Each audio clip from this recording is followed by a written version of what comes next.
Je veux pas prendre la grosse tête, mais j'avais encore raison. Bonjour à tous, j'espère que vous allez tous extrêmement bien mesdames et messieurs et bienvenue sur cette toute nouvelle vidéo. Bienvenue sur notre review hebdomadaire des épisodes de Miss Marvel, aka la meilleure série de Marvel Studios. Et tout comme la semaine passée, cette fois-ci non plus, on va pas aborder tout le côté famille musulmane et quotidien en compagnie pour la simple et bonne raison que durant cet épisode aussi, il est totalement inexistant. Alors cet épisode va se passer au Pakistan. On avait la grand-mère de Kamala qui l'avait appelée parce qu'elle avait vu une vision du fameux train de Karachi, si je dis pas de bêtises. Et du coup elle a demandé à Kamala et à sa mère de venir tout simplement au Pakistan. D'un côté on aura Kamala qui va essayer de trouver des réponses à ces questions, d'essayer de trouver l'origine du bracelet, d'essayer de trouver l'origine de ses pouvoirs tout simplement. Et d'un autre côté pour que sa grand-mère puisse calmer un peu la mère de Kamala qui est vraiment à fond sur Kamala, elle la laisse rien faire. Dès que Kamala fait quelque chose, elle s'énerve etc. Franchement elle lui laisse zéro liberté et du coup il fallait que la grand-mère de Kamala s'occupe un peu de sa fille pour laisser Kamala faire ses trucs de super-héros, de bracelet et compagnie. Et c'était vraiment super sympa, surtout à partir de la scène où on avait Kamala qui se battait contre le mec avec le truc rouge et tout, c'était archi stylé.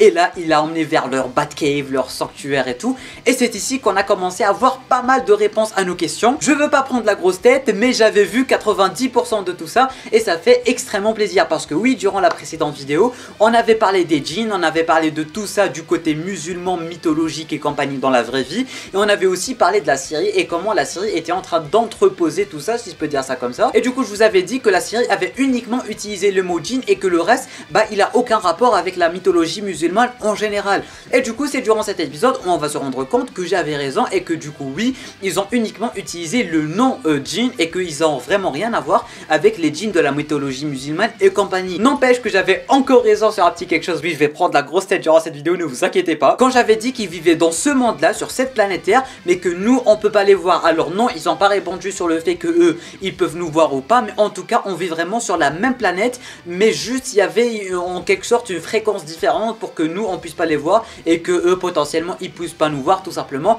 Mais en tout cas on est vraiment sur la même planète, c'est juste des dimensions différentes, mais c'est les mêmes endroits en quelque sorte. Et du coup eux, leur but principal, déjà on le connaît et ça fait plaisir, ce n'est pas uniquement de rentrer chez eux, mais en plus de ça de mélanger en quelque sorte les deux dimensions, c'est-à-dire la dimension du Nord ainsi que la dimension de là où on vient tout simplement. Et du coup non, ce n'est pas des djinns, ils avaient juste utilisé le mot et ça fait plaisir parce que ça entremêle un peu toutes les idées, surtout quand tu connais un peu les mythologies et tout, ça t'en mêle vraiment l'esprit.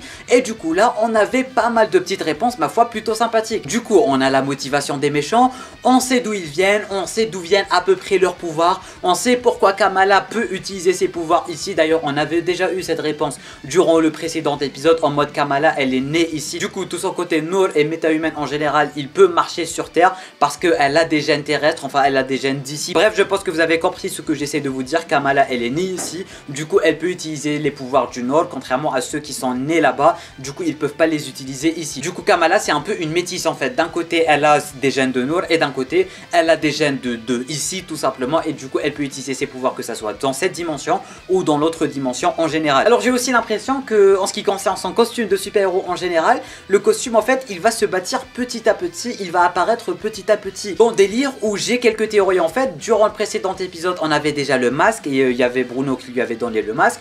Cette fois-ci on a la petite veste tout simplement, et quelque chose me dit que son fameux pote là avec l'écharpe il va potentiellement mourir et du coup elle va prendre l'écharpe rouge et tout, la fameuse écharpe de Miss Marvel, ou bien elle va tout simplement prendre l'écharpe du mec qui est déjà mort, tu vois le barbu et tout, super stylé, on va pas se mentir il est super stylé. Du coup si on mélange tout ça, elle a déjà le masque, elle va prendre l'écharpe soit au corps de son nouveau pote, soit au corps du mec barbu, soit elle va tout simplement avoir sa propre écharpe parce que durant l'épisode aussi il y avait le mec barbu, on va l'appeler comme ça d'accord, parce que je sais plus comment il s'appelle, Ali si je dis pas de bêtises, mais on va l'appeler le mec barbu. Bref il lui avait parlé de l'écharpe, qu'elle avait un délire patrimoinesque, un truc dans le genre, j'ai un peu oublié ce qu'il avait dit en ce qui concerne l'écharpe, mais quelque chose est sûr, c'est que cette écharpe elle est spéciale. Du coup petit à petit on va avoir le costume qui va se concrétiser, on a déjà le masque, on aura l'écharpe, on a déjà la petite veste et tout, et après on sait pas comment ça va se passer. Durant la fameuse scène où elle était avec les copains de ses ses cousins. Il y avait peut-être une reprise d'une chanson de Shep Khaled, si je dis pas de bêtises, ou peut-être que c'était Shep Khaled qui avait utilisé le même rythme pour sa chanson. Bref, mais en tout cas, il y avait vraiment une similitude. C'était super drôle. Et puis voilà, la course poursuite, elle était vraiment super géniale. Je pense qu'on était sur 5 minutes de scène à peu près, depuis l'attaque jusqu'à la fin de la course poursuite et tout. C'était vraiment super stylé, super ambiancé, des chorégraphies de malade mental. Franchement, on était vraiment immergé dans la série et ça fait extrêmement plaisir. Des courses de partout, des explosions, des sauts, du parcours et tout. J'ai vraiment adoré comment ça a été tout simplement mis en scène et j'aimerais vraiment voir plus de trucs dans le genre. Surtout que la série, ça fait maintenant 2 épisodes qu'elle a un peu abandonné la mise en scène du premier épisode où on avait vraiment pas mal de belles scènes, on avait un peu l'environnement qui bougeait. Bon, cet épisode, il a un peu repris le truc parce que durant la course poursuite, il y avait 2-3 petites idées. Durant la scène où elle était avec sa grand-mère, il y avait les fameux tapis, je sais pas quoi, qui ont écrit un message dans le ciel. Ils ont un peu repris la même réalisation que le premier épisode et ça fait extrêmement plaisir, surtout que durant les 2 derniers, bah, il n'y avait pas tant que ça. Du coup, ça fait extrêmement plaisir, surtout que j'avais vraiment adoré cette mise en scène du premier épisode et le fait que ça soit disponible sur ce 4e, bah, ça fait vraiment plaisir.